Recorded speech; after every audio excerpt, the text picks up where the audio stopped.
Эми презентация өтөбүттө биринчи эмнени башта айткенбиз, жана кантип сүйлөйт экенбиз. Биринчи ирет учурашуу адамдардын мүмкүн болсо көзүнө карап, мында досуңуз менен сүйлөшүп атканда ар биринин көзүнө карап сүйлөгөнгө аракет кылыңыз. Жана бир эле адамды карап отура бербей, мүмкүн болсо дайым группада 3 группада, сиз сүйлөп аткан группада дайым 3 маанайдагы адамдар болот. Сизди кызыгып уккандар болот, кызыгып угуп укпагандар болот, жана уккусу келбегендер болот. Сиз уккусу келбегендерге такыр көңүл бургаңыз. Мүмкүн болсо уккусу келип, кызыгып, сиз жака эңкейип, ийилип отурган адамдарды көбүрөөк укканга аракет кылыңыз. Анча-мынча суроолорду берип, анча-мынча сиздин көзүңүзгө карап, сиз айтып аткан нерсени карагысы, көргүсү келген адамдарга көбүрөөк көңүл буруп, ошолорго көбүрөөк арнап сүйлөңүз. Ошолор сиздин эң негизги аудиторияңыз. Башка уккусу келбегендерге көңүл бурбай эле койсоңуз болот, кээде гана көңүл буруп. Анткени аларды көңүл бурсаңыз, сиздин маанайыңыз, сиздин сүйлөгүңүз келбей калат, сиз чөгүп каласыз. Андыктан аларга карабай эле коюңуз. Андан кийин отургандар менен таанышып чыгат экенсиз, демек отургандар менен таанышып, бир аз үстүнөн таанышып кетиңиз.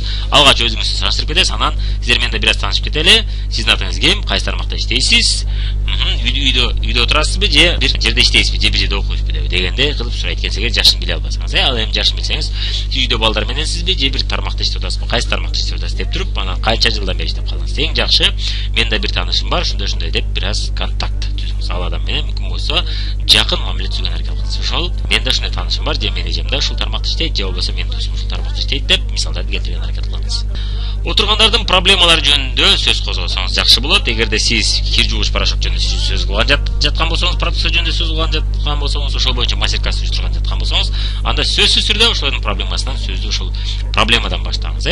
Мисалы үчүн айталы, араңызда кир жуугуч порошоктордон аллергия болгондор барбы? Араңызда жаш балдардын кирлерин колдо жуугандар барбы? Араңызда айталы жана башка ошолорду сурап туруп, кайсы проблемаларды Фабиликтин порошогу, кир жуугуч порошогу жакшы чечет, ошону сурап чыгыңыз. Андан кийин анда бул сөз сиздер үчүн жана сизге окшогон адамдар үчүн деп туруп, андан кийин ошол Фабиликтин порошогу жөнүндө сөз кыла баштайт экенсиз. Дагы анан бир аз биз сонун эксперимент жүргүзөбүз деп туруп, андан кийин экспериментиңизди баштайт экенсиз. Отургандардын кызыгуусун билген аракет кылыңыз. Мүмкүн болсо көбүрөөк адамдарга өзүңүз сүйлөгөнчө суроолорду берип, алар менен интерактив кылып, жана алардын кызыгуусун билген аракет кылыңыз.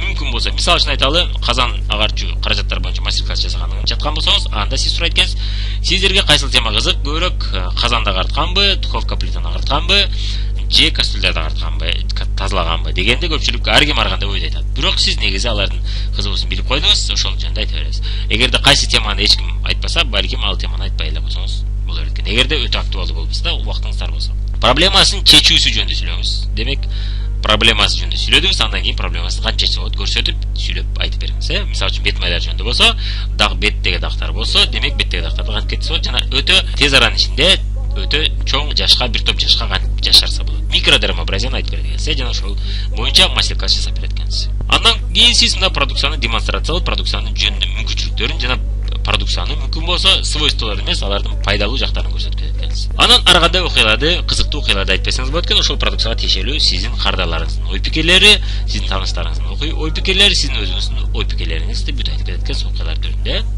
Анан сиз айткандан кийин дагы спикер бар болсо, ошол окуясын айтып берчү өзүнүн продукция жөнүндө аны да айтып сүйлөтүп жасасаңыз болот. Андан соң сиз сунушуңузду айтыңыз. Ушул продукцияны сиз ушунча сомдон болгону алсаңыз болот, жана өзүңүз үчүн катталып ушунча сомдон алсаңыз болот деп сунушуңузду айтат экенсиз. Сизде 3 вариант бар деп туруп, анан ушул продукцияны өзүңүз үчүн алсаңыз болот арзандатуу менен, экинчиси ушул продукцияны өзүңүзгө алганча башкаларга дагы кызыктырып сунуш кылып, кошумча акча тапсаңыз болот. Үчүнчү сунуш, ошон порошок, ушундай порошокту колдонгусу келген адамдар толтура, аларды интернет аркылуу, телефон аркылуу аларды каттап отуруп, өзүң үчүн ал деп отуруп, группа түзүп айлыкка чыксаңыз болот деп 3 вариантты тең кыскача айтып кетсеңиз болот экен. Анан мүмкүн болсо ушул сөздү сиз презентацияңыз өтүп бүткөндөн кийин мүмкүн болсо суроолор болот.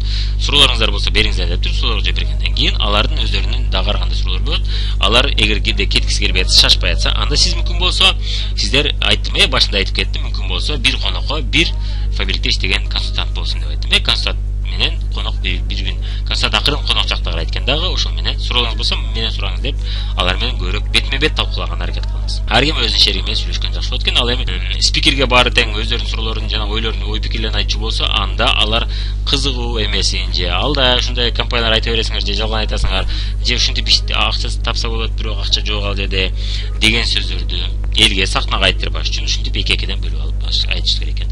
Бул эми билесиз, чынында кимдир бирөөнүн ой пикири, чынында ал адам же ал адам таанышы чындап иштеген эмес. Мисалы үчүн бүгүн эле менин классташым менен жолугушуп көрдүк. Мен Эйвенде иштегем дейт. Анан кантип иштедің, не кылып иштедің деп десем, мен өзүм үчүн алгам дейт. Анан мен айтам, сен иштеген эмес экенсиң, сен өзүң үчүн алган экенсиң деп.